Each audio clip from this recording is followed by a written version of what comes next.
good morning, America. Oh, India, sorry. So I had to say good morning, America. So it's good evening, America, and good morning, India. So, Dr. Kartik, you want me to start? And Yes, Dr. Dar. Yeah. so those of you who are in the right station, this is FM 95.5 or what? So not really. So Yeah, I just this wanted is the, to say sorry to interrupt you. I can see like 70 or 71. Can you confirm how many requests that we got and is somebody joining? So Yeah, if they it will is so, keep we can joining. give like okay. Sure. That's They'll be joining. Yeah, go we are ahead, so doctor. still. I think by the time the experts will talk the real stuff, so we'll have more people. So it's like, in a stand-up comedy, I'm the opening act, so to warm up the crowd, and then we'll hand it off to the experts. So as I was saying, good morning in India and good evening here. And I don't know who all has joined. I see around 80 some people, and they'll continue to join. The intent today is to talk a little about study and careers abroad, and I'll try to share something so that helps me to have the conversation with you guys. And again, when I say guys, it does not just mean men; it means both. So I don't want to get. I live in Bay Area, California, so I'm extra sensitive about that. That's a disclaimer. Guys means everybody. So let me try to do the sharing thing with this. Yeah. So you can see my. Uh, Let's see, you are presenting your screen. Okay, ignore. You can see my screen, right? Yes. Okay, so the idea today is to be talking a little about study and careers abroad. And for those of you who are not aware, so this is kind of Avenida Innovations. We have a vertical called Avenida Academy, and we are in association with the folks in Maliba College, the Uka Tarsadia, if I said the right, university. So this is their ecosystem. We're trying to do this together to have some information shared with all of you. And you will get to hear from the experts. So there are folks from Avenida, from the Maliba College, Pharmacy College, and Dr. Bavin and others. And then we have the experts as well, and they'll introduce themselves when they start talking. I see around 100 people, so this is a good start. I mean, good place to start. People will keep on joining. So people might be thinking, okay, we got the experts, so who are you? So why are you wasting our time? So I'm Dr. Ashwani Dar. I'm the co-founder and president of Avenida Innovations. And I am very, very excited for people who are wanting to know more about why they want to do it, how they can do it, and so on and so forth. And I am here in California in the United States of America, so I'm already abroad. So I could just drop off the call because I don't need to know how to do that. But on a more serious note, I think what is more important is you need to know, or I'm not going to put you on a spot and say, I'm going to do a survey, tell me the answer, but you, all of you in your individual way, need to know why are you doing? Why are you looking towards study abroad or career abroad? So the question might be, okay, you're asking us, what was your why? So I've been out of India for more than 30 years now. So if I were to tell you what my real why was, here it is. So when I was in seventh grade or something, I was reading a lot of these novels and watching a lot of Hollywood movies.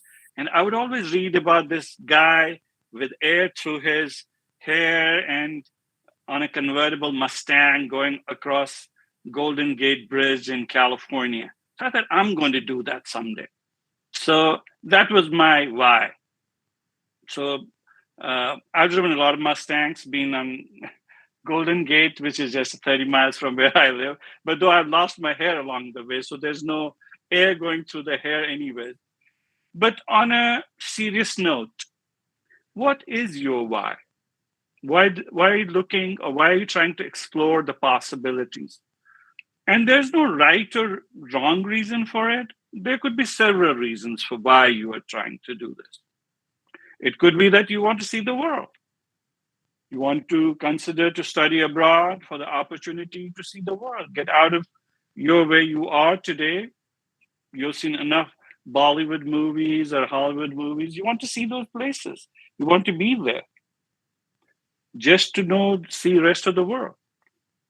Or you want to get more education and you think that style of education is something you would like to have. And I'll tell you, there's a difference in the way education is imparted, consumed, and distributed in the West as compared to what we have in the East.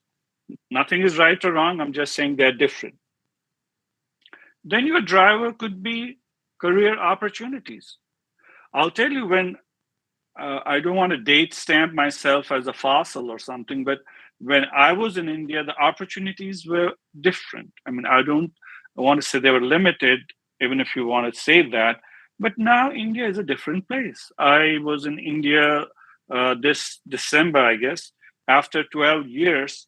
And the India I saw was totally different from every aspect, the lifestyle, the opportunities, the what you guys call as MNCs coming into India. So if you were to talk about pharma world, a lot of companies already established there, but career opportunities are there in the West. I mean, there are different opportunities and when I say West, I mean every place outside of India.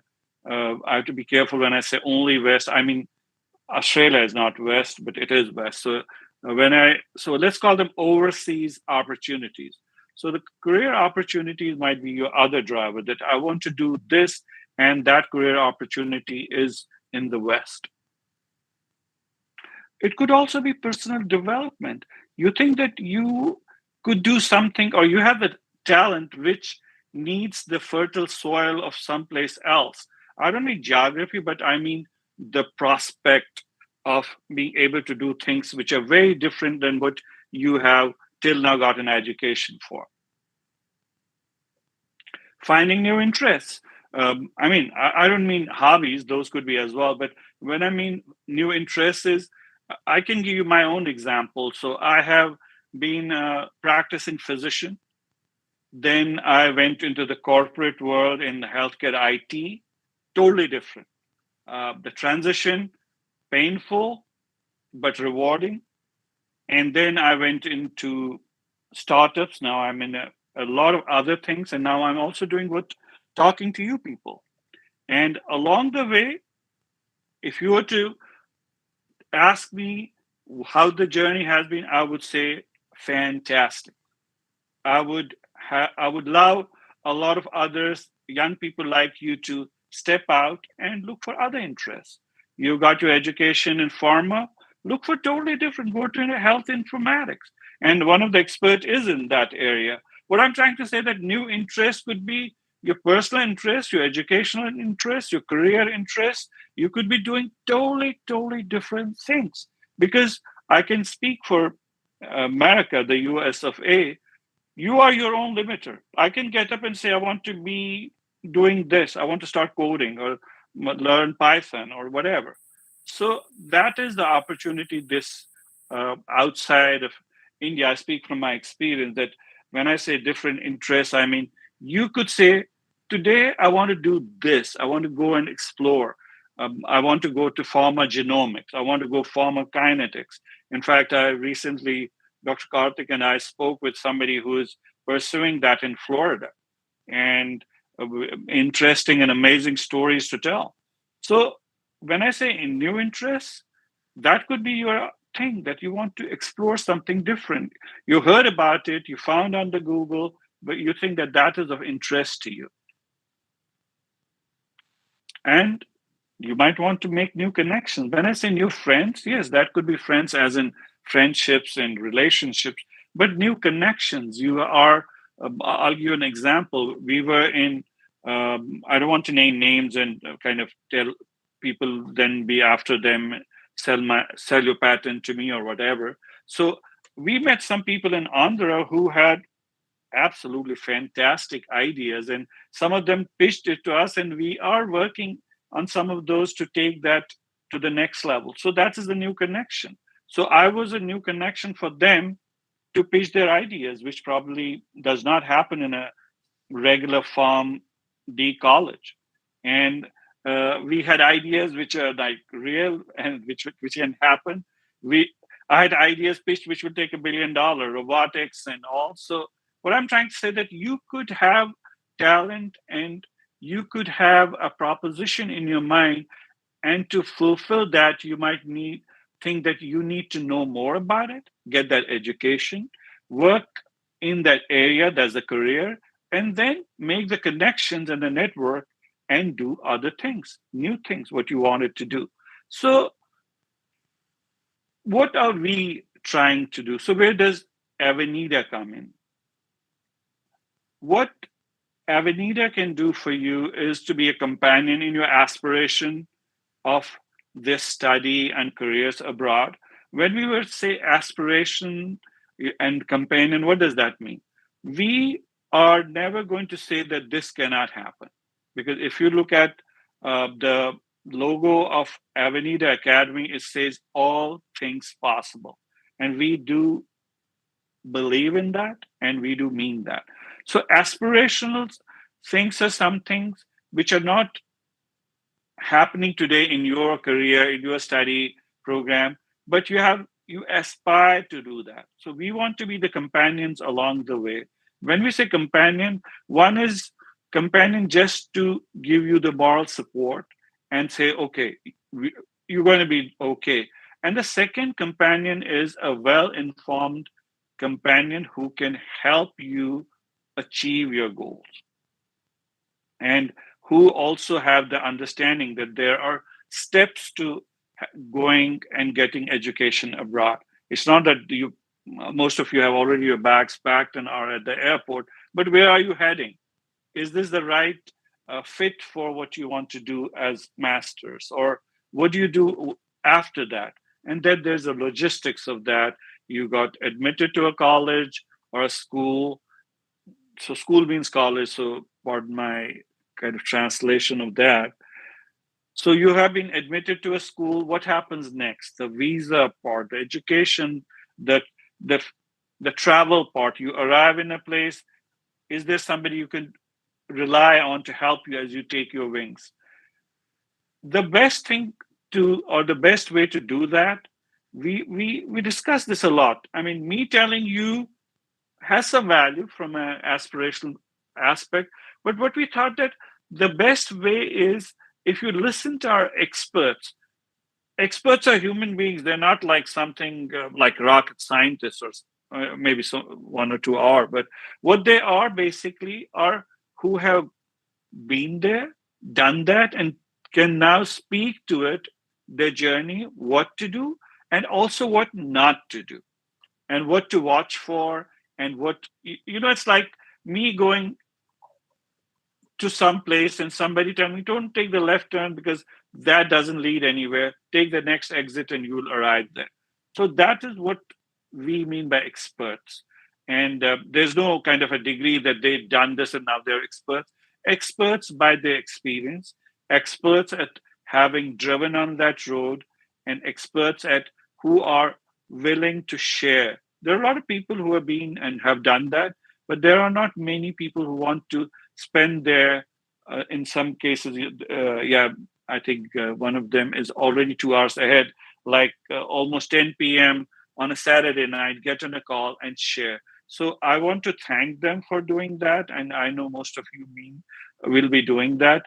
So with that, I'll hand it off to Dr. Karthik to introduce the experts and get this going. And one thing I want to make sure before I hand off the microphone to Dr. Karthik is that this is just the beginning.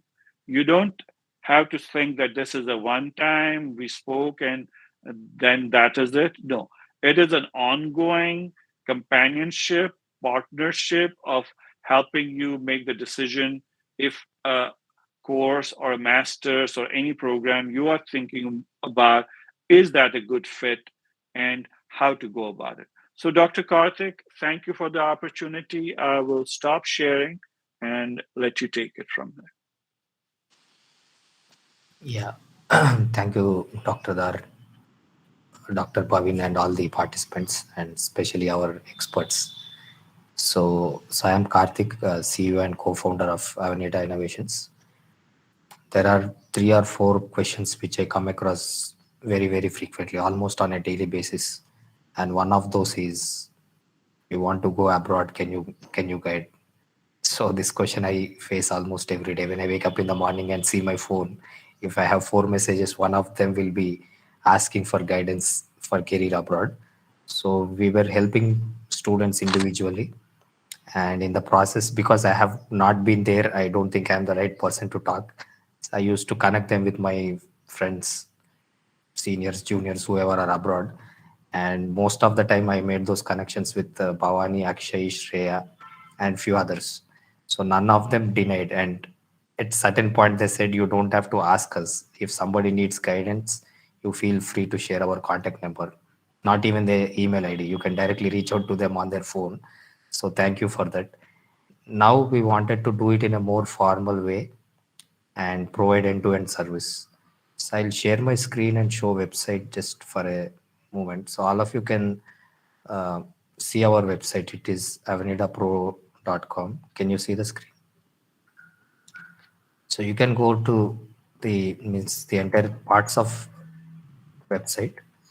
But the one which I wanted to show today is Avenida Study Abroad Consulting Service.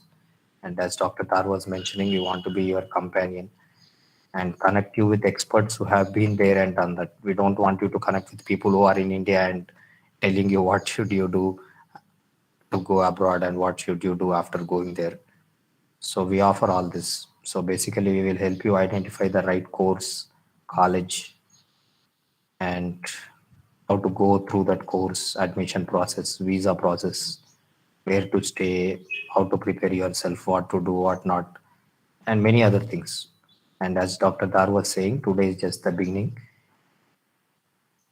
This is just a teaser, not even a teaser. Okay. So just to, you can call it launch of our study abroad consulting service in collaboration with Uka Tarsadia University and Maliba College. So we will have more focused, more detailed session. Today we are expecting our expert to just share their journey. How did they, means why did they decide to go abroad? How did they choose their university and course? How did they finish that course? How did they get the job? So they'll be sharing their journey, and later we will have more sessions where we can have a like focused approach. So as you see on my screen, can you see the screen? Yes, sir.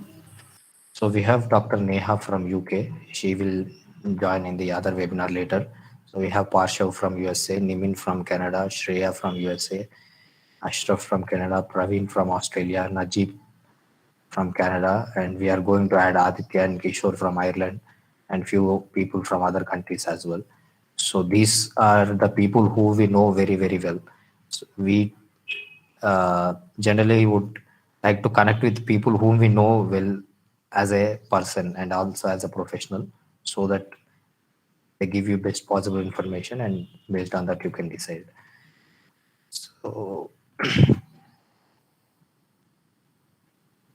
So now I will hand it over to Dr. Bavin, who is HOD of Pharmacy Practice Department with Uka Tarsadia University. So we are collaborating with them, and our intention, we will be starting a center for study abroad at their university, because Gujarat is a place where everybody wants to go abroad. So we want to use that as a base and help students everywhere, not just limited to Gujarat or Maliba. So we extend our thanks to Uka Tarsadia University and Maliba College for giving us that chance. So Bhavin sir, it is like over to you. Thank you, Dr. Karthik. Uh, I'm audible, right? Yes. Okay. Uh, Good evening to Dr. Da, and good morning all to the participants as well as experts. Myself, Dr. Bavin, I'm from Maliba Pharmacy College, Uka Tarsadia University, which is located in Gujarat, a very small town called as Bardoli, which play important role in independence of India. So I'm from that land. And yeah, still you have heard Dr. Dha and Dr. Karthik, who are from, I can say, who are giving services and from industry. Now, I'm the person where Dr. Karthik has said that when he wake up, he see the messages, 4 messages. Daily, the students are coming to meet me and they say, "Sir, what to do after completing my bachelor's in pharmacy or PharmD? Where I can go?" So daily, the person will be meeting me. So as uh, we also have an alumni association where people are going abroad, so we can give contact. But I come to know that Dr. Karthik is doing a very good job. So we also looking for that our student will get a good guidance, very good guidance. So it was much needed one. And as Dr. Dhar and Dr. Karthik has said, this is just a starting. It is just a stepping stone. We'll see that this stepping stone will be building in a huge building. I hope that it will be done in that way. So really, it is needed because uh, every person has their own dream, either to stay here or either to stay abroad. And the purpose is they want to live a good life, they want to give good life, or they want that their future generation should be very good. So this type of motto everyone has. So we need is just a guidance or expertise or experience, which is already the persons who are experts or who are walked on that path. So they can guide us, they can give information what to do, what not to do. Rather than what to do, what not to do, that is important, because everybody will be spending their time in, or not spending, wasting their time in what not to do. So that's why this type of sessions are required. So I'll be very much thanking to Dr. Karthik, and also to experts that they will be guiding students so that they can choose a good career, and they can have a name, fame in their own area. Thank you, Dr. Karthik. I can say we should start with experts. Over Yeah, to you, Karthik. yeah. So, Dr. Bhavani, over to you. You can introduce yourself and talk your journey. Thank you, Dr. Karthik. It's always pleasure to be a part of this team and talk about my journey. Hello, everybody. I'm Bhavani. I did my PharmD in India, Hyderabad, India. As soon as I graduated, I came to US and did my master's in health informatics. Because of my master's program, I'm able to work as a clinical quality data analyst. So while doing my master's and while I'm working as a data analyst, I started working towards clearing my steps to be a licensed pharmacist in the United States. It's first started with the FPG exam and then a TOEFL exam. Later, almost an year of internship, and then I was eligible to write NAPLEX and a law exam. So now I'm a licensed pharmacist in Ohio and Indiana. So, master's in health informatics is very peculiar master's, because one side of this program you'll be focusing on data analysis, data handling, and the other side of this program is about electronic health records, clinical informatics, and clinical decision support systems. So all these have a good job opportunities. I don't have to tell you that. You can just look in the LinkedIn USA, searching for the job opportunities as informatics or data analyst in healthcare settings. Um, it took 2 years to complete this course, and you'll be able to learn some programming languages and and everything about the health system here, health IT, basically. And to be a licensed pharmacist, it will take at least 3 years in minimum to be a licensed pharmacist. Um, it's time taking, and it requires definitely a lot of efforts, and also it takes some money too. So I'll be able to answer So any question. Bhavani, if I might interrupt, I want to make sure that people understand that you being a licensed pharmacist is one track, and you being in the informatics is one track.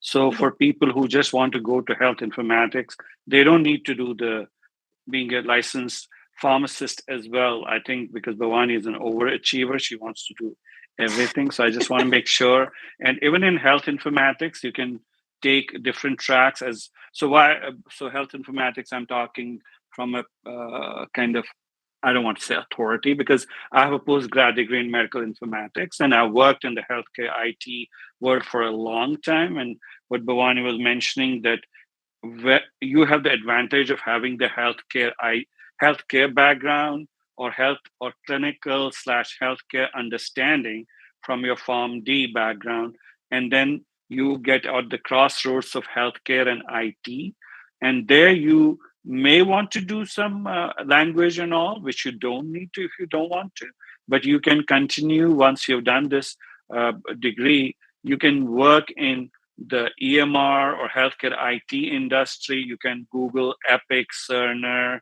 and so on. So where you are in your expertise from the pharma world and understanding of the healthcare world will be used to create something. So you will be basically a bridge between the IT people and the clinical people. And then that role you can play different ways. Like Bhavani is in the data part of it, you can be in this creating the clinical decision support. So don't get so overwhelmed by what CDS, clinical decision support. That's a simple way, drug to drug allergy system notifying you is clinical decision support. A patient having high serum creatinine and having a diagnosis of end stage renal disease, don't give drugs which have nephrotoxicity, that means renal side effects. The system automatically saying that, that's a clinical decision support. Then you can complicate it with algorithms and all. So when people talk about clinical decision support and through machine learning and AI, there are very simple building blocks, and then this can become complex, that this medication not to be given in a patient with this diagnosis, with this lab, with this finding, and so on. So I just wanted to do, Bhavani, I didn't want to interrupt, but I wanted to make sure that people understand that you're doing the pharmacy portion and getting licensed is one track if somebody wants to follow, but health informatics by itself can be a track. Like if I come as PharmD, I could just do health informatics, and then in that also decide which stream I want to go into, and then get jobs in. If I'm data oriented, I want to do data analytics. And again, I want to make sure that people understand that data analytics is thrown out like this today, data analytics, ML, AI, and all. So data analytics or data management, think of you have a cupboard at home and you did laundry. Now putting your clothes in this shelves is data management. Now doing black trousers and white shirts go in first shelf, blue trousers and all, that's data analytics. So then you can complicate data analytics, which is called as predictive analytics. What Bhavani today does, that if, let us say, a congestive heart failure patient comes to our hospital, can we predict that is this patient after discharge going to be readmitted, which is called the readmission risk, which we are basing off multiple data points and creating that predictive analytics. I just want to simplify some of the concepts, because when somebody talks about this, like, wow, predictive analytics, I don't know anything about it. No, you are going to be the master of that, because you are combining, you're going to be the subject matter expert because of your PharmD knowledge, which has given you exposure to healthcare, and then your informatics knowledge, which combines together to help create this. And then in that creation, you could do different aspects. So Bhavani, I didn't want to kind of, but I thought this is a segue to make people understand a little what these different pockets and buckets of this are. And Bhavani today can have, leave aside her pharmacy being a licensed pharmacist. In the healthcare IT where she sits, she can have jobs in 8 areas easily. And today you could be part of a microbial initiative or sepsis control. So, where you are not going to treat patients, but you are going to say that this medication should be given when this happens and create those advisors, which are data driven and all. So, Bhavani, sorry, back to you. I just want to make sure to tease out these things for that. You're fine, Dr. Bar. It's absolutely. I'm glad that you brought that. So yes, with the knowledge in healthcare and added knowledge from IT would help you to be a bridge between the IT and healthcare folks. Um, you play a peculiar, very special role in the hospital IT setting because you are able to understand all the healthcare terminology and healthcare needs, healthcare workflow. So you'll be working with the IT team closely, and you'll be suggesting what you. This is more like a creative field. The more you do, the more creative you become, and the more ideas you get. So, any questions related to health informatics or becoming a registered pharmacist in the United States, I can answer them. So, I'm very easily reachable. Dr. Karthik has my contacts. I'll be very happy to help you. Thank you. Thank you, Bhavani. And I might add a few things here. So, based off of my experience of having been at the, so as Bhavani mentioned, that you will be a bridge between the clinical folks and the IT people, because IT people don't know what the healthcare people are saying, and the healthcare people don't know what the IT folks are doing or creating. You could go even to the level of, I'll give you a simple example where you could be playing a role. So we at one time were looking at the outcomes of 2 knee surgeries at 2 health systems. And at one health system, the patient was getting discharged on the first day, while as at the second health system, they were getting discharged in 4 days, which is like a lot of money difference. And I don't want to give out the names. These are like the world's best 2 premier institutions. Then a health informatics person like you did the data analysis and found out that the hospital system A was just giving a 1 rupee or 1 cent or 10-cent iron tablet and taking care of the anemia of the patient so that there was no blood loss and the patient could go. So you can be in very different parts of this population management, transformation, and so on. Or you could be simply part of CPOE, which is called the computerized provider order entry, which is basically creating those order sets, what medication should be there, what is a piggyback, which is a direct draw, and so on and so forth. So there's a lot of opportunity out there. And on my visit to India, that was one. Health informatics was something which a lot of people are not aware of, and I would, people who are like IT like oriented or have a bent of mind, again, you don't need to learn a language. If you do, that will help you to do a few other things. Find about that, Google it, reach back to us, and we can help you with the information. What else is the so I think there's a question for you. What's the average?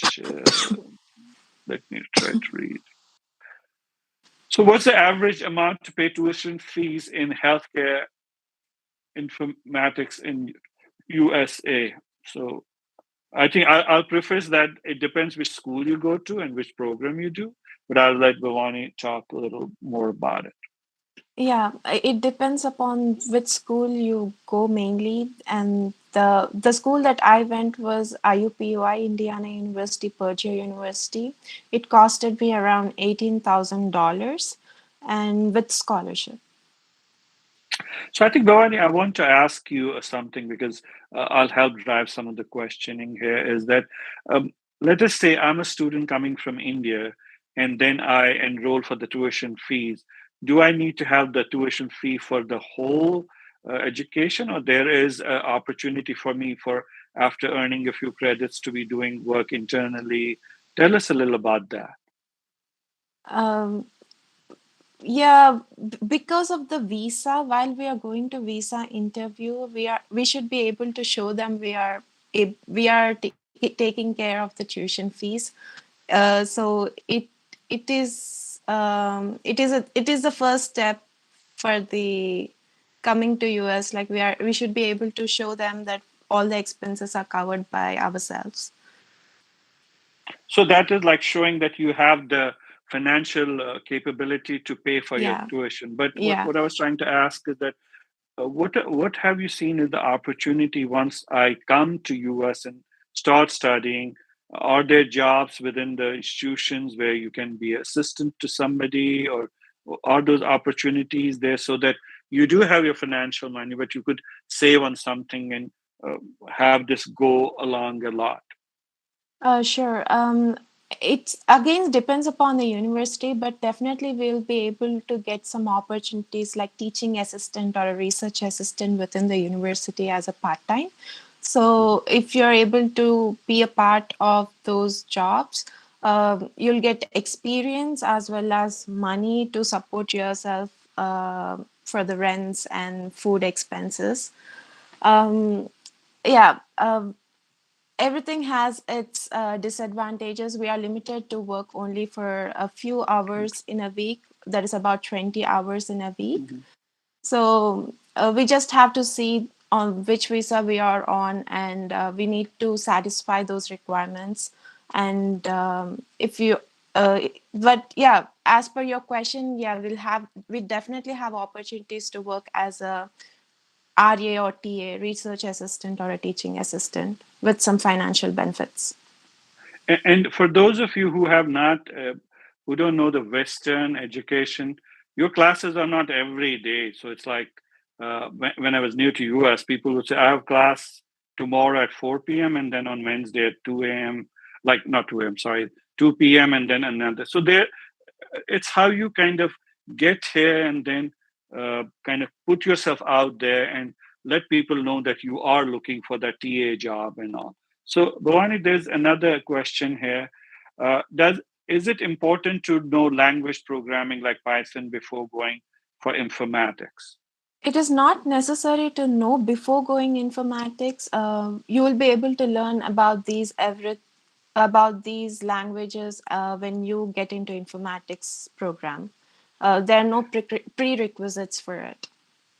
But let me add here, you don't need to, but if you have time in India and it's cost effective for you to get, you have time, go for it.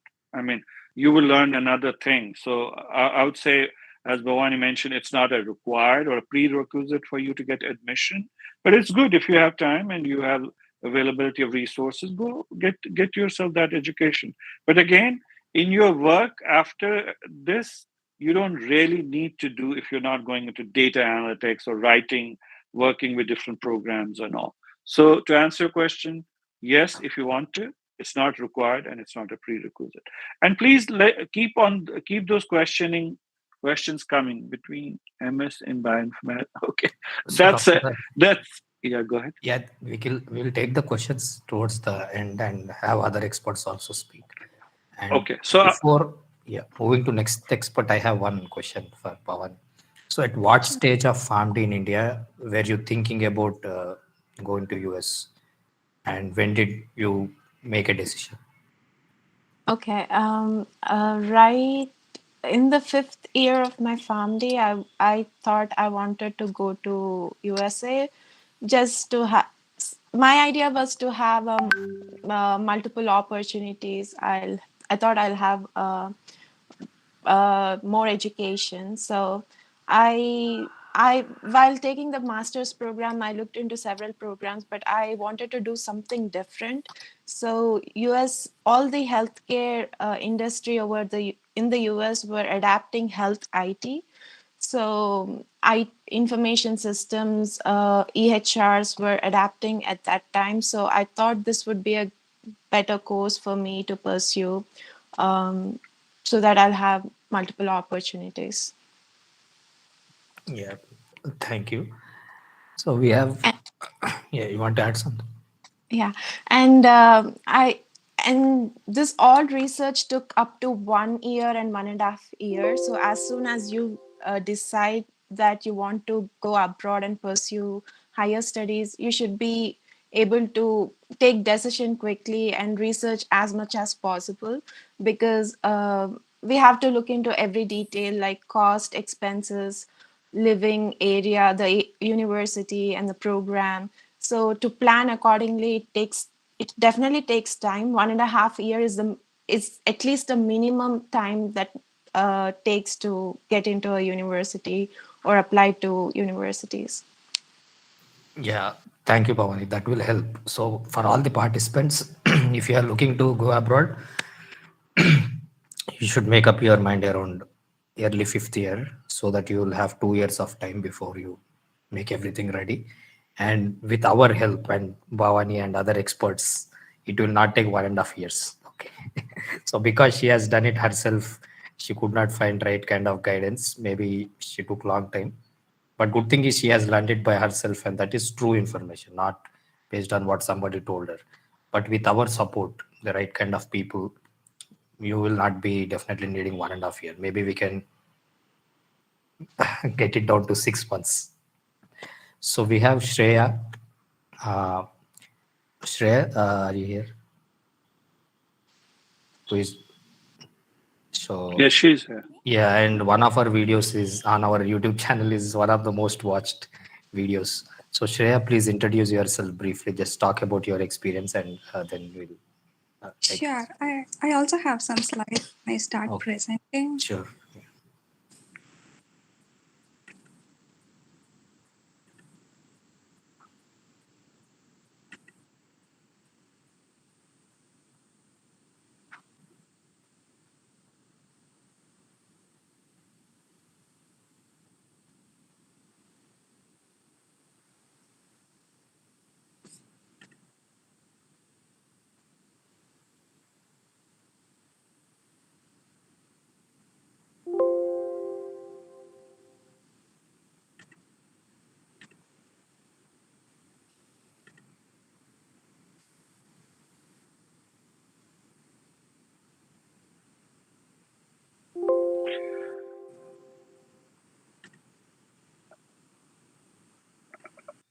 Shreya, I was going through the same thing what you are going through. So share your because I'm also not a meat fan, but so share your Exactly. window, share your window, keep the Google Meet minimized, and then you will be able to. Uh, and otherwise, this will show like 3,000 windows on your screen if you do share my screen. So yeah.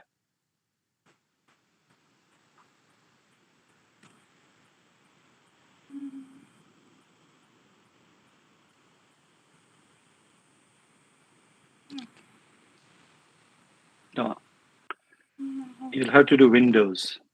Share a window.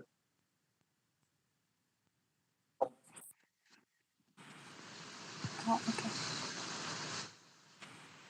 Do you see now? Yeah.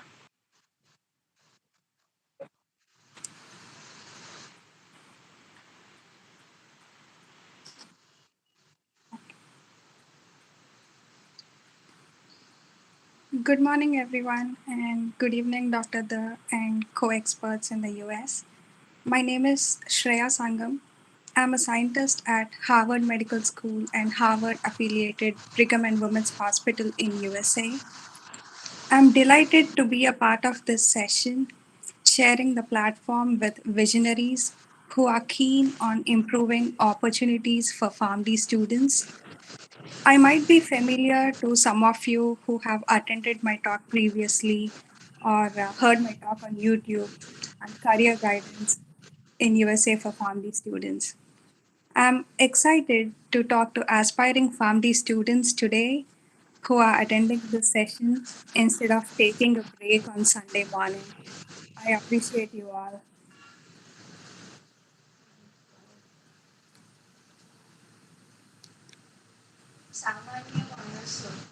By way of educational qualifications, I received my PharmD from Usmania University in 2014 and PhD from the University of Arizona in USA in 2021.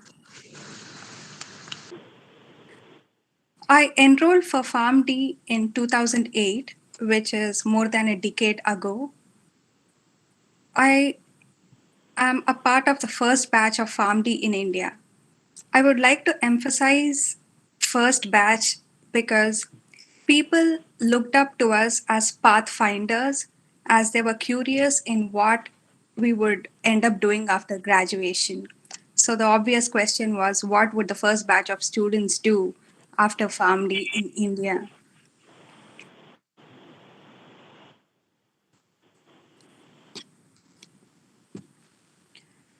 So research has always been in the back of my mind.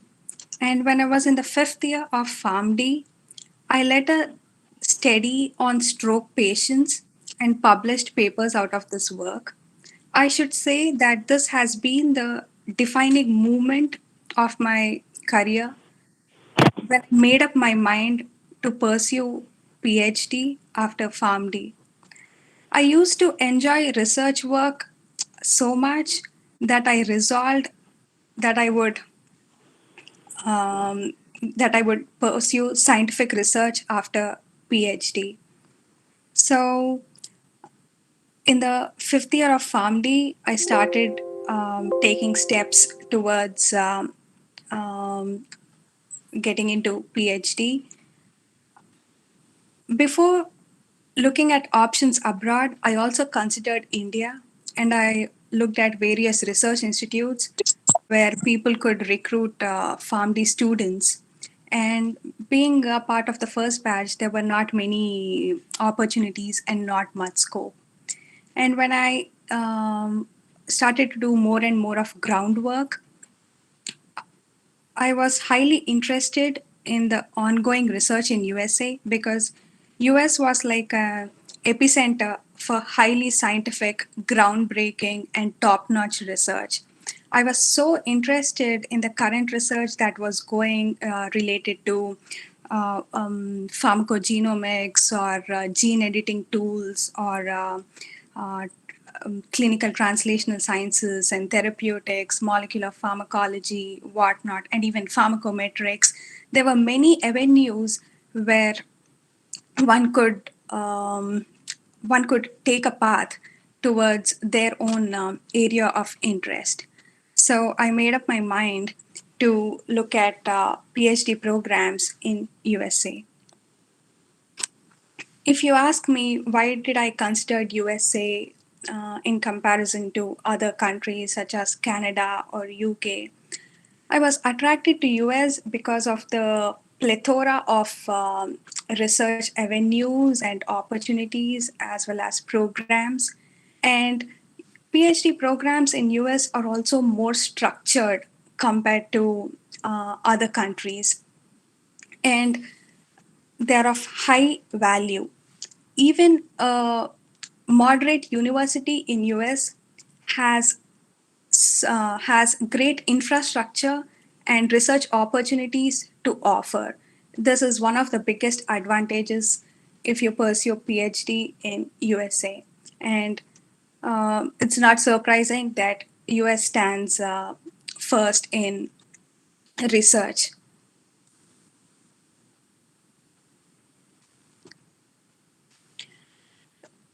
Here I'll discuss the steps that I took to apply for PhD in USA. I would like to mention each step-by-step approach because it may serve as a template for students who are also interested in pursuing PhD in USA. As Karthik also mentioned in this session, I also keep getting plenty of messages on how to apply for PhD in USA, what are the steps to be taken. And some students are also under the impression that a high GRE score is enough to secure an admission for PhD in USA, which is not right. So I would like to explain the process so that students might find it helpful and useful, and it can also serve as a template to them. So the first thing that you should be doing is do a bit of research work or a groundwork on your end. Like this is the first and the preliminary or basic step. Basic step. Look at university websites for programs of your interest.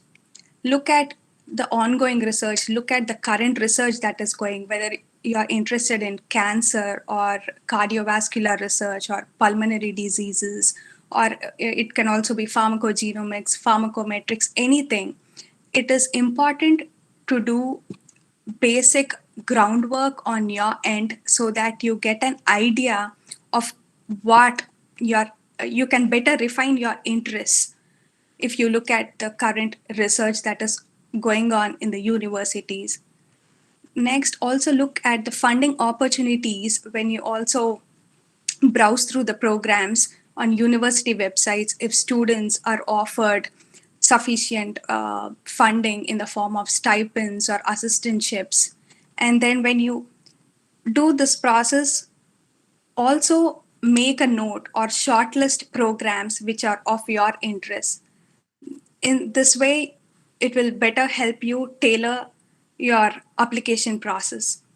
And the next thing that you should be doing is make a note of admission criteria for each program, whether it is GPA requirements or test scores such as GRE, TOEFL, or IELTS, or if the programs require students to have any previous research experience or any count of publications, whether they require one publication or a minimum of 3 publications, whatever it is very important to make a note of admission criteria for each program.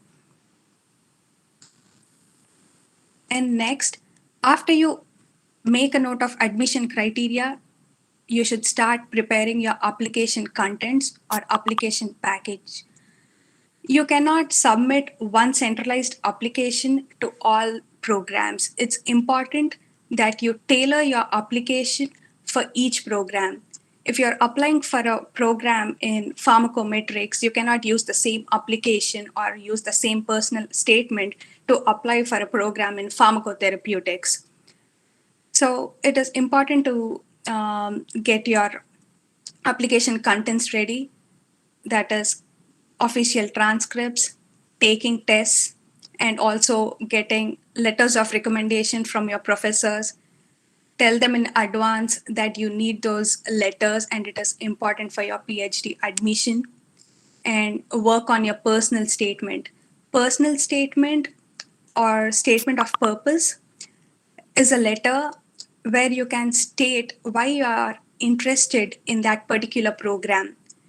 And this letter also serves as an opportunity for you to state your strengths and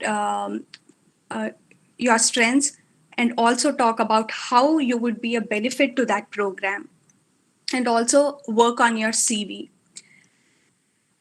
When I say CV, it is also important to include any of your additional skills on CV. Like in the previous session, we talked about statistical softwares. It can also be SAS or SPSS, not just Python and R. If you know any of these, it's important to state them on your CV because this is where you stand out from other applicants or where you stand out from the crowd. And after all your application contents and the application package is ready and you submit an application, this is a phase where you should have perseverance and patience. This is a phase where it will test your patience until you receive a decision from the universities. Universities can take more time to inform their decision, but it's important to just keep your fingers crossed and have patience. And you can utilize this time after submitting an application to email professors indicating your interest in their research. For example, you're interested in breast cancer, and there's a professor who's also working on various research projects on breast cancer. You can write them an email stating that you have read about their research, and you can that you have read about their research, and that you're interested in knowing more about their projects. And this is the right way to approach professors. The reason I'm saying this is many of the students have written to me saying they have emailed professors with their theses and dissertations and CVs, and that they haven't responded, and that the professors haven't responded. They won't, because the professors are really busy. And if you email 10 professors, maybe one or two will reply you. And the right approach is not sending them your CVs or theses and asking them for an opening in their labs, but just be concise and short in your emails, and just state that you have read their research. Mention 2 lines about what interested you in their research. Then they would know, okay, this particular candidate is really interested in our research and in our projects. If you just write a general email saying, okay, please look at my CV, and I'm interested in your research, they'll not even bother to reply you, because they are pulled in a million different directions, and they won't read each and every email they receive. And some universities may also ask students for an interview, so make sure you prepare thoroughly if asked for an interview. And then fingers crossed, hope to get an admission. So this period of waiting will definitely test your patience, because I remember my dad asking me, are you sure you're going to get an admission in PhD? Why don't you apply for masters? Why are you just waiting time? So just be hopeful, but don't give up.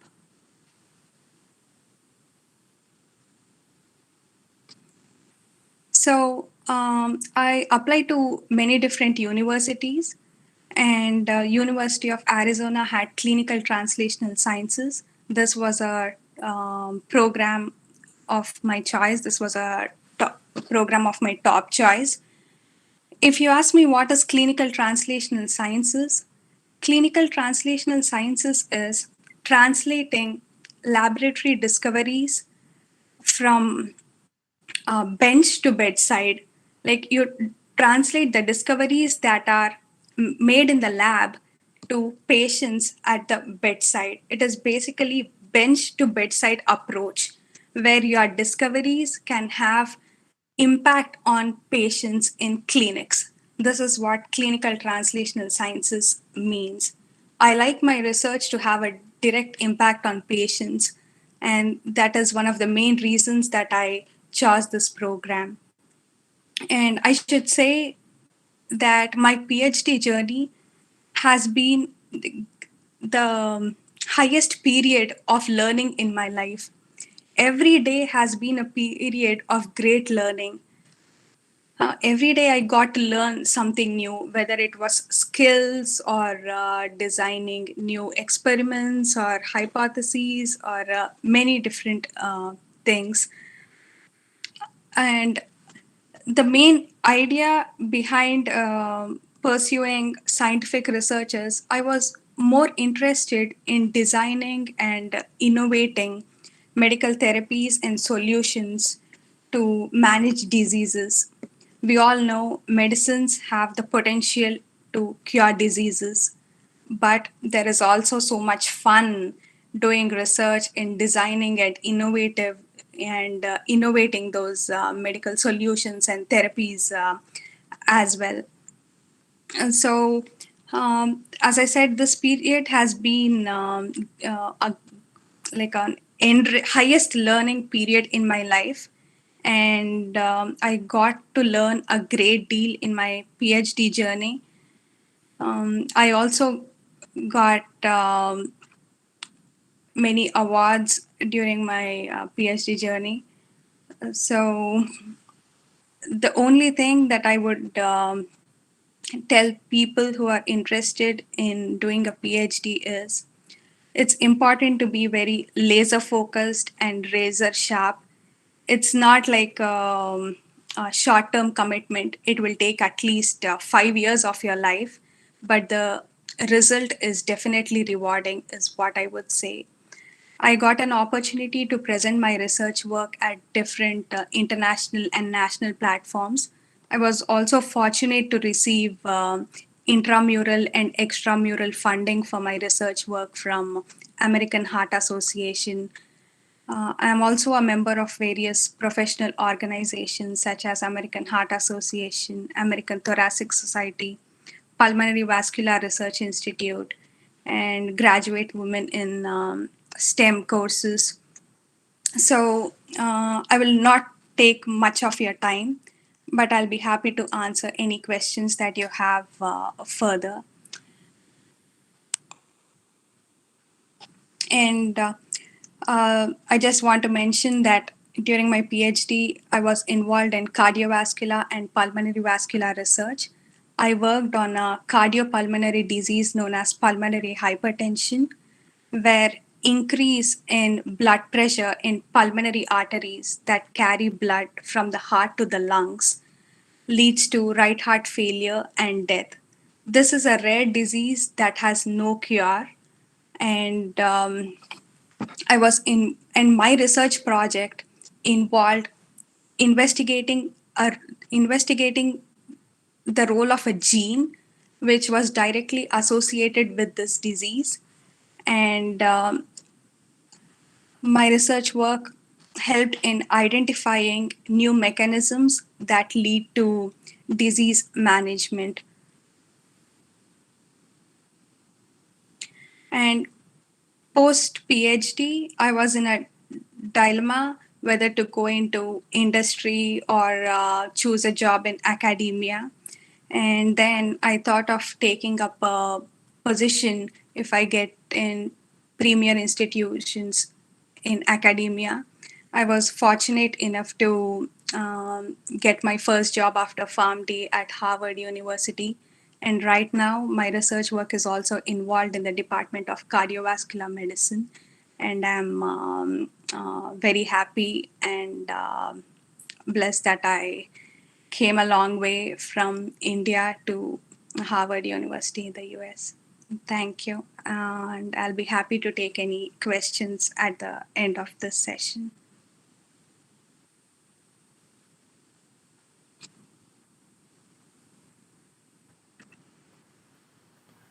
Thank you, Shreya. So it was very inspiring. So, and you like laid out the path very clearly. Most of the times when student ask this question, I don't see that sincerity. They casually ask, can I visit my neighbor? That is how they casually ask, can I go and pursue a career abroad? So now they might have realized what it takes. And here, as I said, we are there to help you at every step.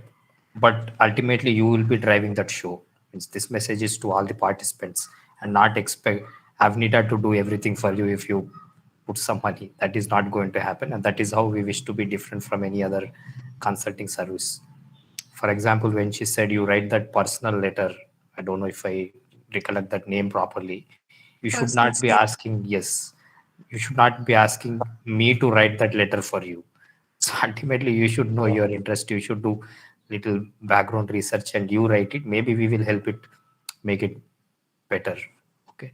So that is the kind of change we wish to get. So Dr. Dar, any comments from your side? What did you feel listening to Shreya? No, with I've spoken to Shreya, and I think she's more credentialed than me. And I've told that Shreya again. I think one of my comments was that in her LinkedIn profile, she has put that she's connected with Avenida. I said that is a validation for us rather than the other way around. So on a very serious note, so Shreya is a very humble person to get into institutions where she has been and especially where she is now. It is not easy, and it is a lot of work. I think one of the things which is important is to have what she mentioned, that you need to be laser sharp and have a focus. You cannot just, as Dr. Karthik was saying, that you cannot stroll in the park and think you're going to be on the next flight to US. No, uh, you have to have a purpose, and all of us are not going to be doing PhD, so don't worry about it.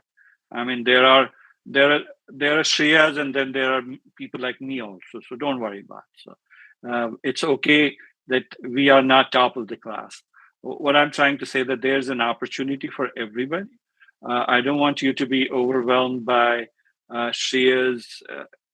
I mean, this happens once in a lifetime, what she has done, and especially the places she has been in.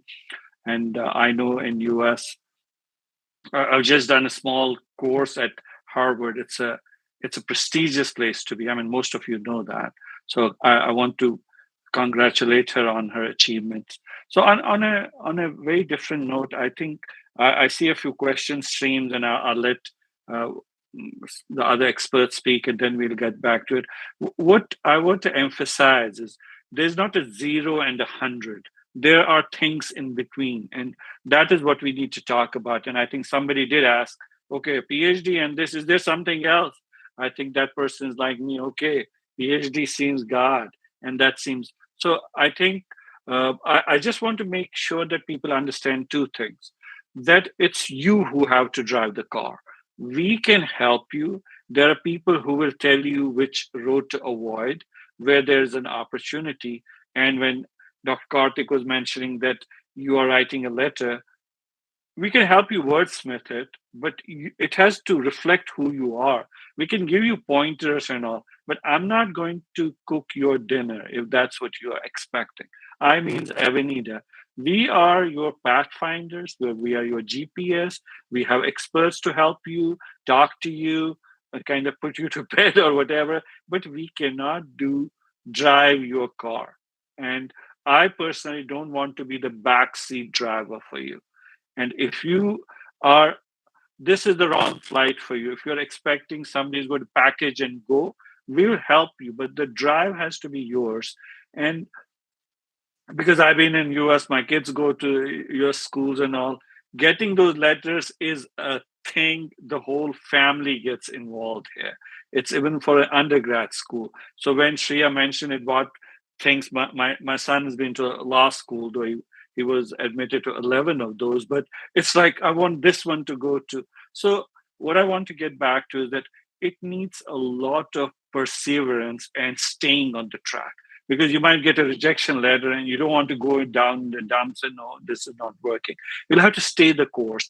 And one thing which Shreya mentioned, and which I have been trying to tell to a lot of people when I talked in India also, please learn to send an email. Don't send me an essay. I'm not going to read it.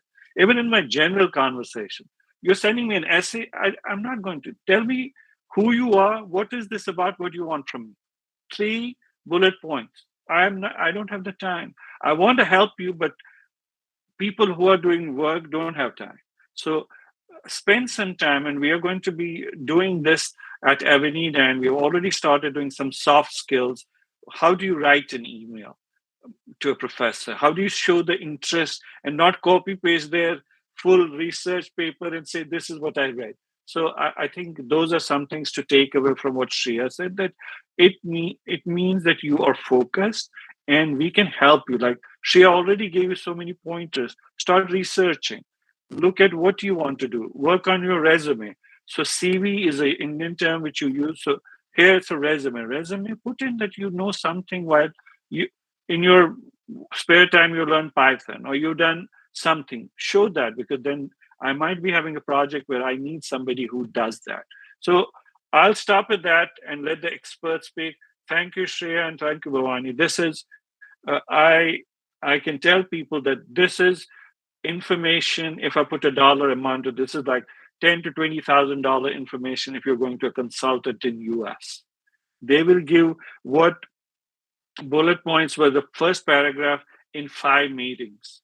And I'm telling you, I know this for sure because we have a lot of extended family who go to consultants to get admissions. So you got premium information.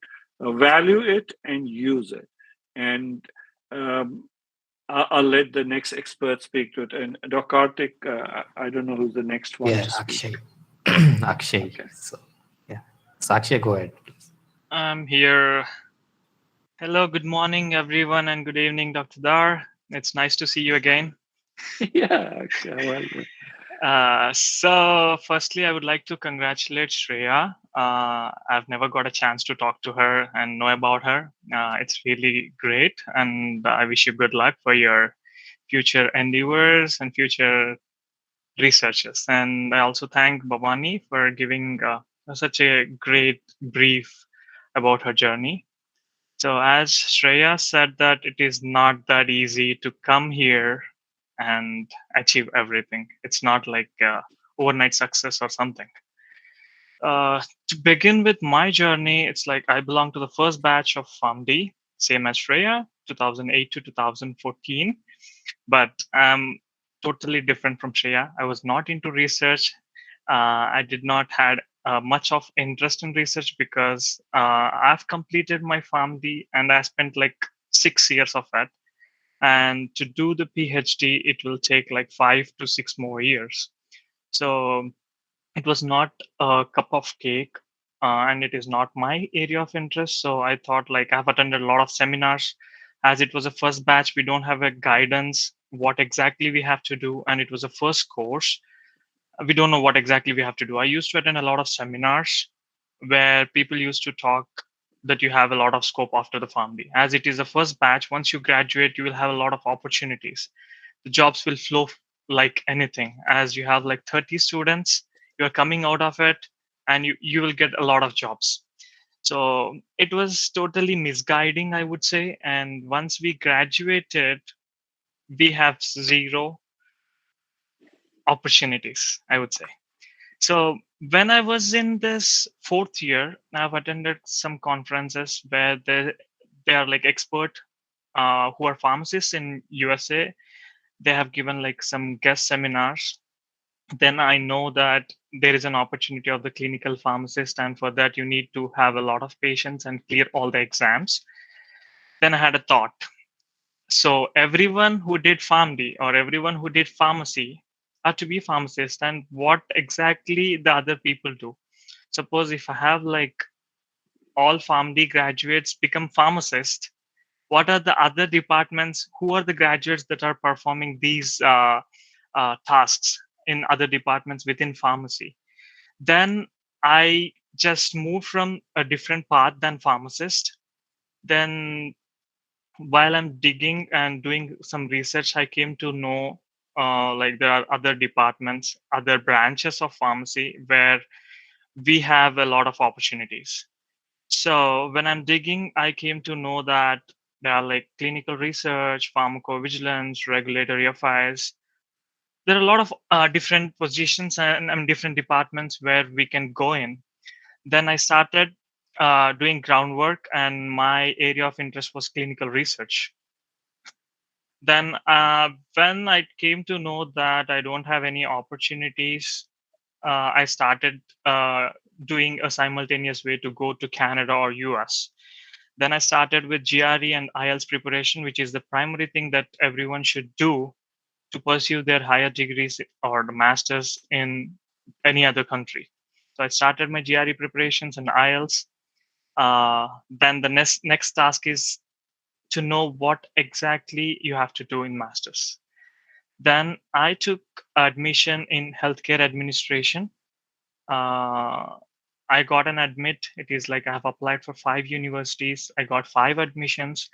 Getting an admission is little easier when compared to PhD. So when you have a good GPA, when you have a good communication skills, when you have a good scores in GRE and IELTS, you can get it. So unlike PhD, you need to apply, wait for the interview, attend the interview, then fingers crossed you have to wait for their decision. But masters is something that it is easy to get in to it compared to PhD. So I got an admissions in masters. I came here, and while in this process, I did my research, but I've approached the consultancy. And I would say the consultancies are like less knowledge persons. They just do what their director or CEO tells them to do. They don't have any experience. They don't know what colleges. They don't know what courses you need to take it. So after coming here, I know that healthcare administration masters is a degree which doesn't have a STEM. STEM is, I mean, I would tell more in future seminars, but don't get so panicked that you have a lot of things to know. So it is something like when you complete your master's, you will get a 3 years of OPT, which is optional practical training, where you get hands-on experience once you get an opportunity in one of the companies or one of the industries where you wanted to work. So then I changed my mind, and then I moved to different course. I changed my mind. I moved to different course. The good thing is whatever the majors that I've taken in healthcare administration got transferred to the different course that I've taken. The course which I took was occupational health safety. So it is like a great deal and a good thing for me that my credits got transferred, or else I would have wasted my half year of time as well as the money that I spent. So once I completed my the course transfer, I was planning to see what exactly I need to learn to get into clinical research or pharmacovigilance. I have like a couple of friends who are in that field. They did their B pharmacy and M pharmacy. I got a few contacts, and I've joined in crash courses, 45-day courses, where you can learn what exactly the pharmacovigilance is, what are the tools that they use, what exactly the pharmacovigilance associate or a specialist or a scientist, whatever the designations that they have within pharmacovigilance does. Why I choose is because to get a pharmacist or to qualify for a pharmacist, it takes a lot of time, effort, and money. Simultaneously you need to complete your masters, simultaneously you need to concentrate on your the exams, and it takes a lot of time. So I did not choose that. My concentration was clinical research and pharmacovigilance, and I jumped into it.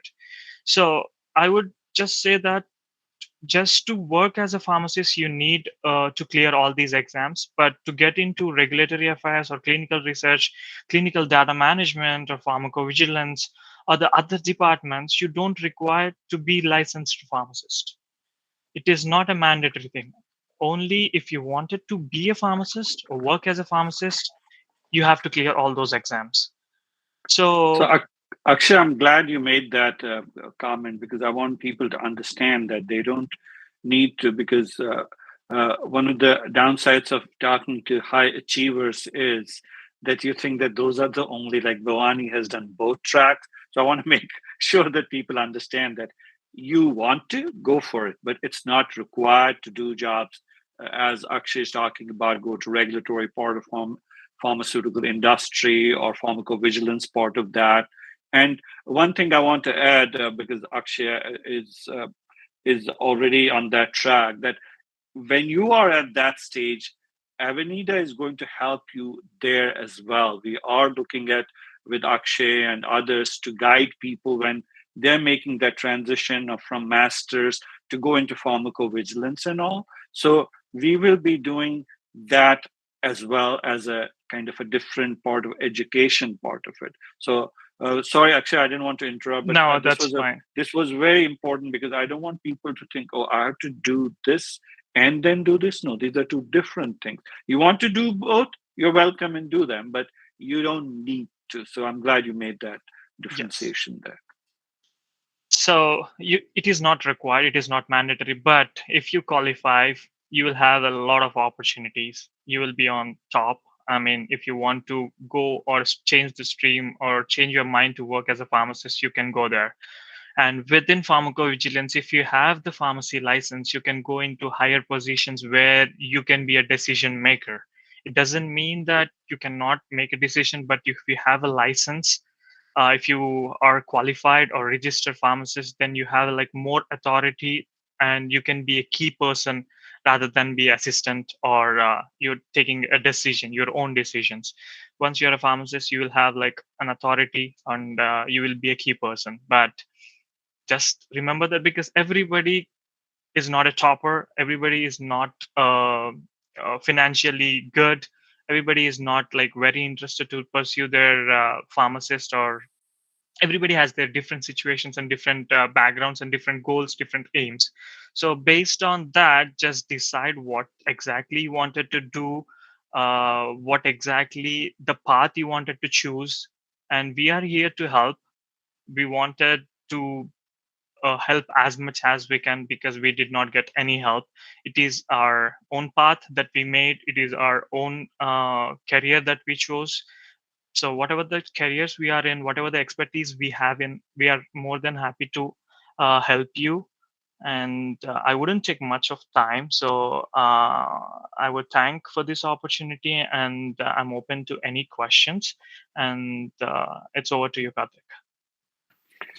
Yeah, thanks, Akshay. So, Sure. yeah, and So, go ahead. yeah, Dr. Tar, I was about to stress the same point. So, if we are looking to make a movie, not everybody needs to make a Bahubali. Okay, we can make Yes. smaller movies also and still be successful. Yeah. So, and there are like various options. It is just to get started, and then we can figure out things as we move. So, thanks, Akshay, very much for stressing that point. And Sure. other thing which I want to stress is uh, we don't want to leave students after guiding them to join masters. But after you finish your masters, what should you do? Where are the areas where you can get a job? Do you need any additional training which we can offer? So we are working with Akshay and other experts in that direction also. And I should thank all the participants. So though I know Bhavani, Akshay, Shreya, etc., we started having conversations more frequently because we wanted to do something for you. And in the process, we had great conversations. Now I was recollecting the collection, the talks where me and Dar were having individually with Bhavani, Akshay, and Shreya. I'm happy that all of us could talk to you today. So, Dr. Dar, over to you. I think Yeah, so someone raised the hand. yeah, I'm sorry, so Dar. I'll kind of do some MC work here.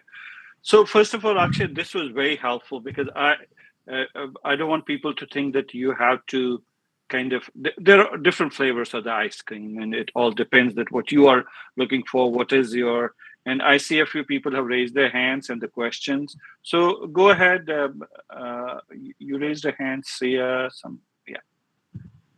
you had a question to ask. Unmute your mic and go ahead and ask a question.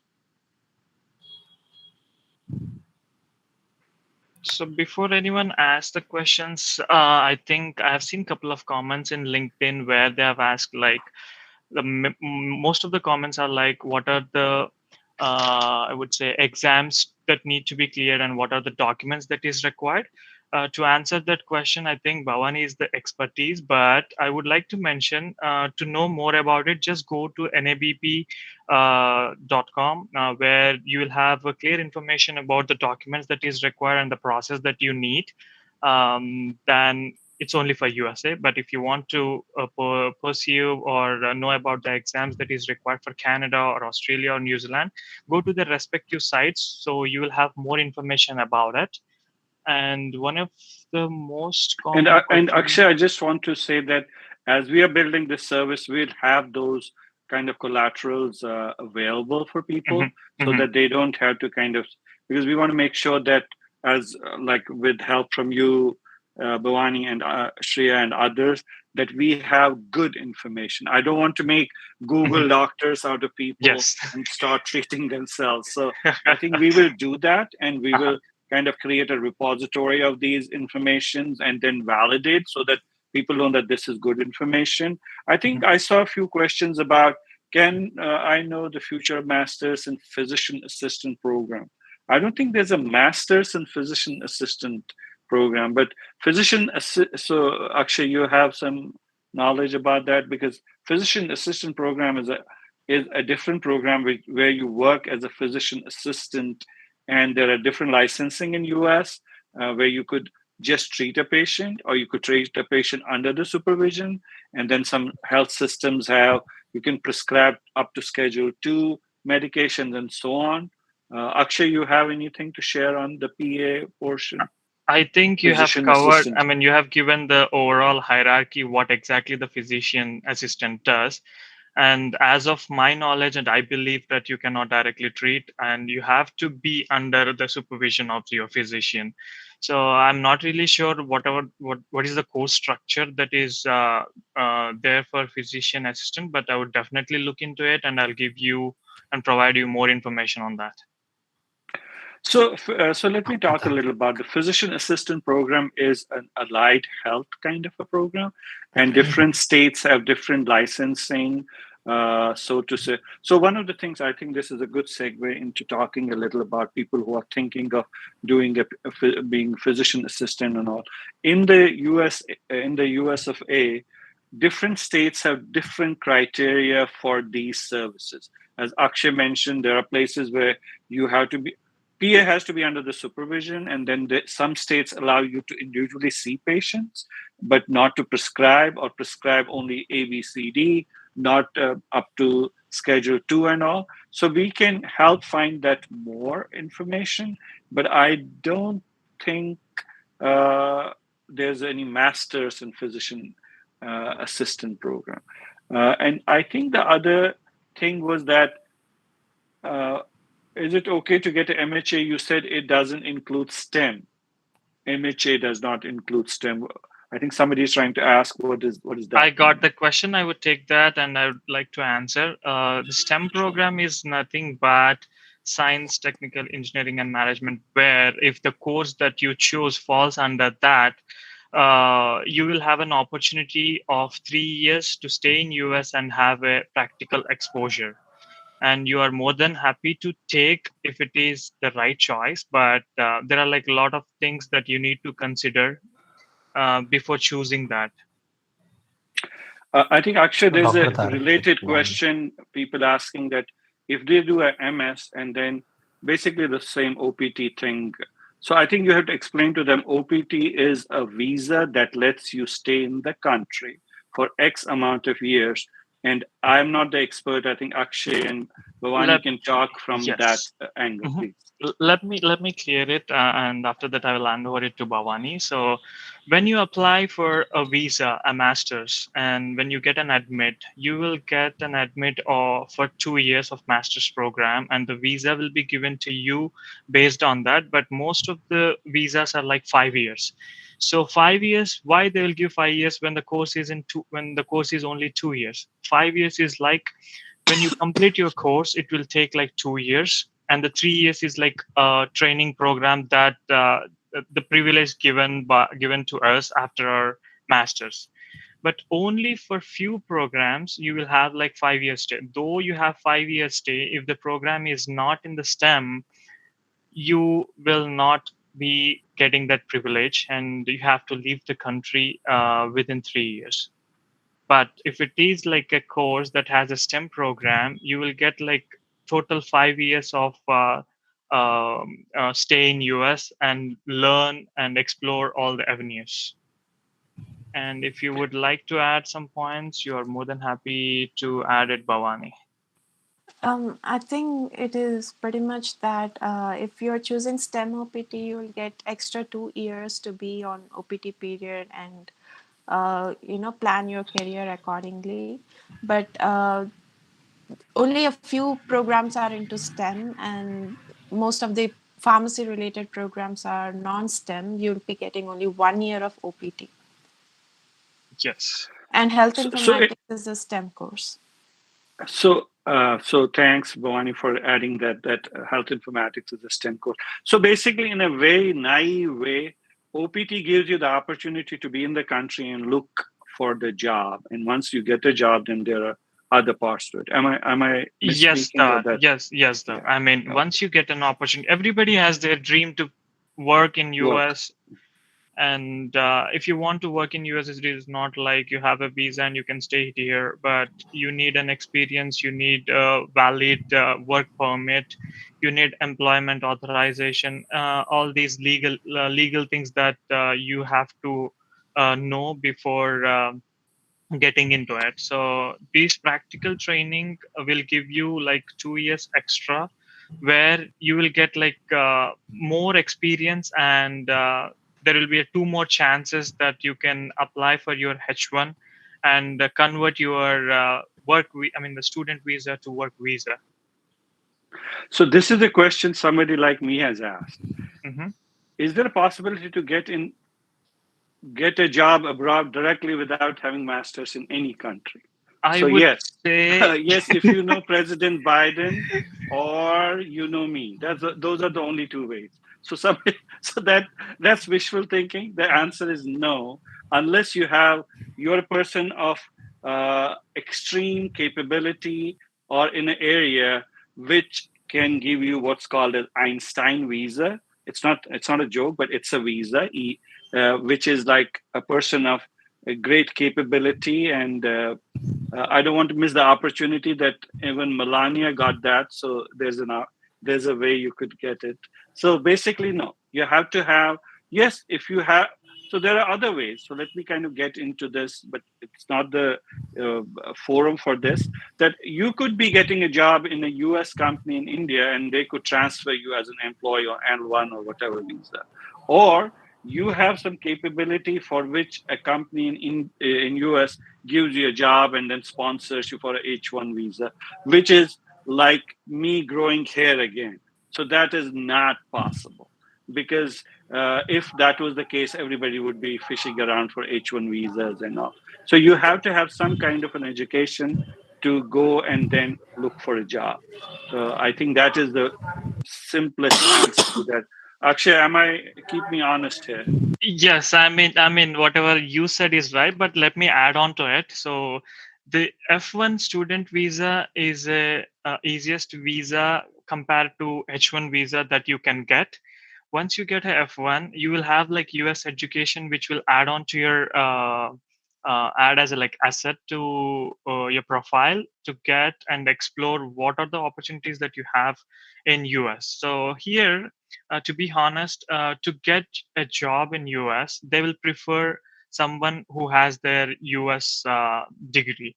So for one opportunity, there are like graduates from USA as well. So when you're applying outside the country, there is like less chance, even if you are like more talented, less chance to get the job opportunity. But when you are here, when you have a degree within US, then a US citizen or someone who is who has completed their US graduation, then you are more higher chances that you can get get a job.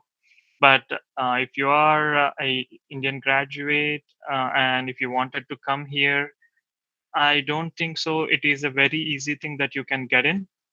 I would say So no. Akshay, I'll use the American term. You are special, but not rarely. So Yeah. so you know what I'm saying. So Yeah. read my lips. So the other question somebody asked, that health informatics, is that only two kind of tracks, thesis and coding? No, no, no. I think then we were not good at explaining. There's no thesis required in a master's program. You're just doing a master's. What we were talking about coding is that if within masters they do teach languages, and if you have time in India, and the other question was that, could I do that? Yes, go ahead. But that's not a prerequisite for getting an admission. And the master's program is not a PhD program. So there's no dissertation for you to defend or anything. So Bhavani, keep me honest here. So I'm taking a lot of going places which I should not be. Tell me. No, that Mhm. Bhavani? go ahead. Go ahead. No, Bhavani. you're fine there. You're absolutely right. So that's not like a thesis or a project tracks. In health informatics, there are two areas, one that focuses on data analytics, and the other one that focuses on the uh, software that we use in healthcare. So you're going to learn about the software and explain it to your healthcare folks in a way that they understand it. So you don't have to learn any programming languages if you're doing a job like that. But if you are into data analytics and if you want to be a data scientist in the future, you need to be able to learn some skills like and programming languages like R, Python. Yeah. Yeah. So So, I Dr. think Tar, let me break it to you. I know no coding or anything. I was one of the top leaders of that industry. So if that helps you, so you can come at it from a EMR perspective, where your clinical knowledge and understanding of what is being made and how better to present it to the people, information wise, navigation wise, useful, which is like clinical decision and so on. Dr. Karthik, go ahead, please. yeah, so Dr. Dar. So, participants, so we have shared a feedback from Ahalya shared it. So, Ahalya, can you share it again? So, we shared a form in the chat box and we will be putting it on the YouTube video description also. So, if you wish to know more and if you think like our services can help you in your career abroad, please fill this form and we will get back to you. And to set the right expectation, today is just a not even a trailer, it is a teaser or a first look, you can think it of. So we wanted to introduce three of our experts. We have experts, many experts in US and not just limited to US. We will be doing a series of such webinars, and next webinar we will keep it more focused. Today it was just an introductory thing where we wanted to launch this service and let you know that Avenida will be available to guide you in career abroad. We will talk about more programs, which MS, which PhD, how to get a job, visa, the pharmacist track, health informatics track. So a lot more is going to come up. So be little patient. If you want to use our services, you can fill this feedback form which we posted in chat box. And so Akshay, Shreya, Bhavani, thank you so much. I know it is like very late in the US. Maybe for next 10 minutes, we will do this and then we will end. And meanwhile, Dr. There one last point. So I just want to ask the participants, what did you feel talking to three of our experts? Was it inspirational? Did you learn something? So post your comments in the chat box. And as I said, we will definitely answer all your questions. Maybe we will open up the the chat box on YouTube where we will capture all your questions, and then we can do a exclusive session. We can just talk about addressing all your questions.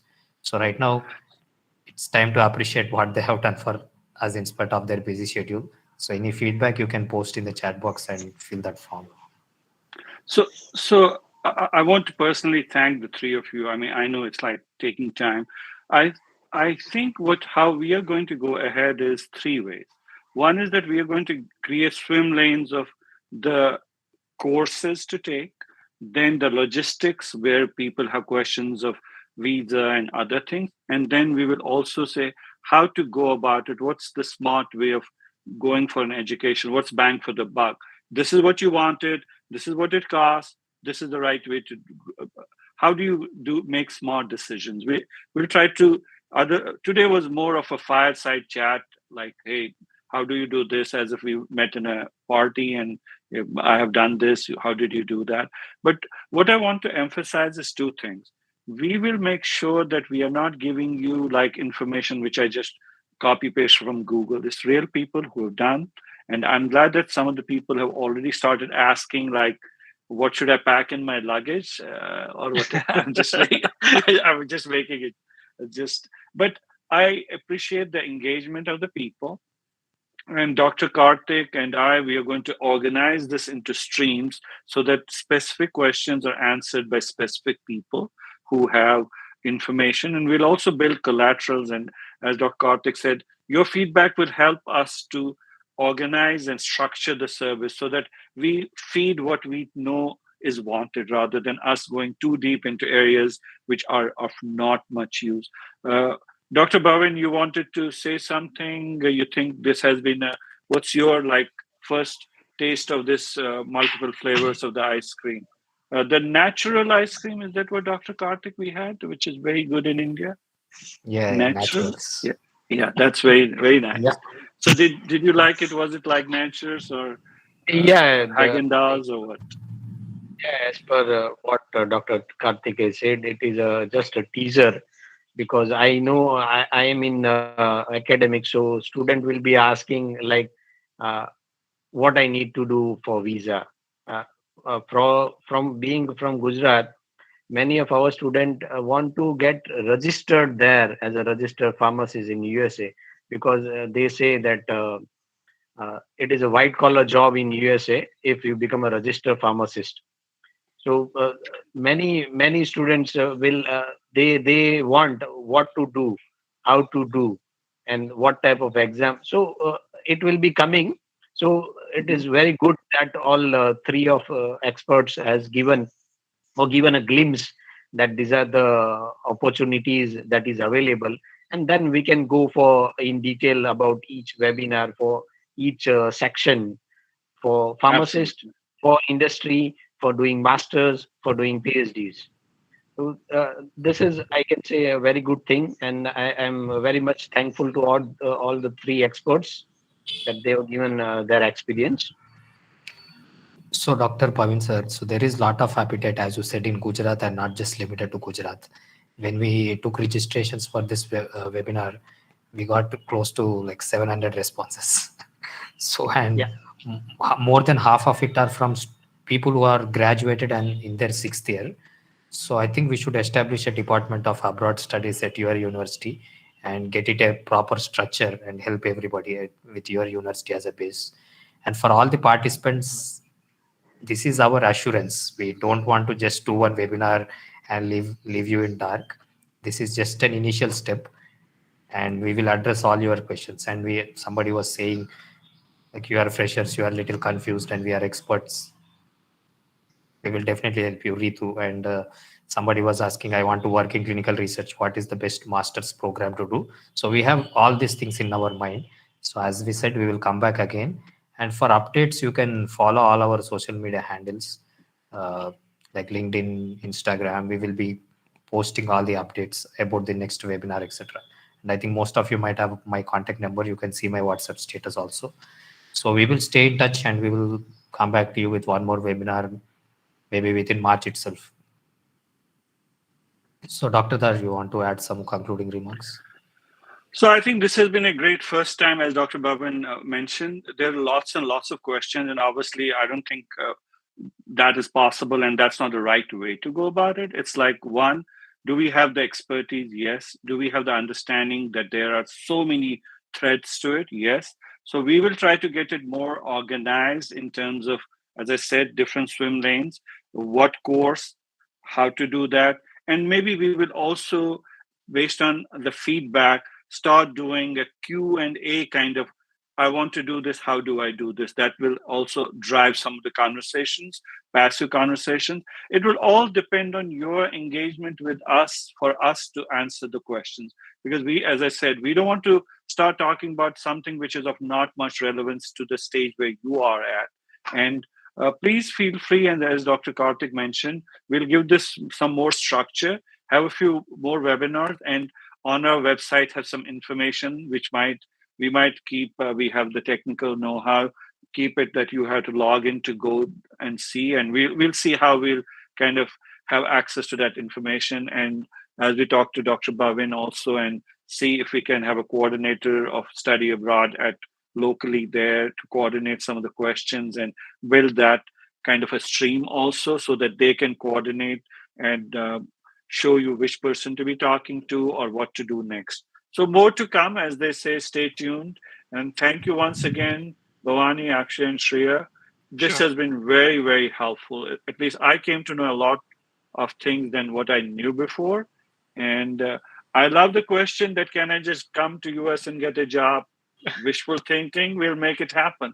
But that means that you want to do it, and we'll show you the right way to do it. Thank you, and appreciate it, Dr. Karthik. Yeah. So, I think Dr. we Dar, can I end want this. to, yes, sure. And remind participants, we have posted that feedback form again in the chat box, and we will be posting it on YouTube also. So, please fill it before you leave. And like, Thank you, thank and Thank you. good. Have the great rest of the Sunday, and Akshay, enjoy what 9:15 your time now. Yes, Okay. same as you. Yes. Okay, take care. Okay. Take And care. Bye, bye, Bye. Dr. sir. Bavin, Bye. I'll send you the Garba video of the marriage. Sure. I'll be sending you one invitation. My cousin sister marriage is in April. I'll send you. Come in April too. You will be enjoying To Surat? Yeah, Gujarat. I will do I- that. Okay. Okay. Okay, I will do that. Okay, guys, thank you. Appreciate and enjoyed this. This is very helpful to help people on their next journey. Thanks. Thank Thanks, you. Bhavani. Thank Thanks, you. Akshay. Yeah, Thank you. Alvin, Bye. you can Take like care. start the YouTube stream, and somebody can, if possible,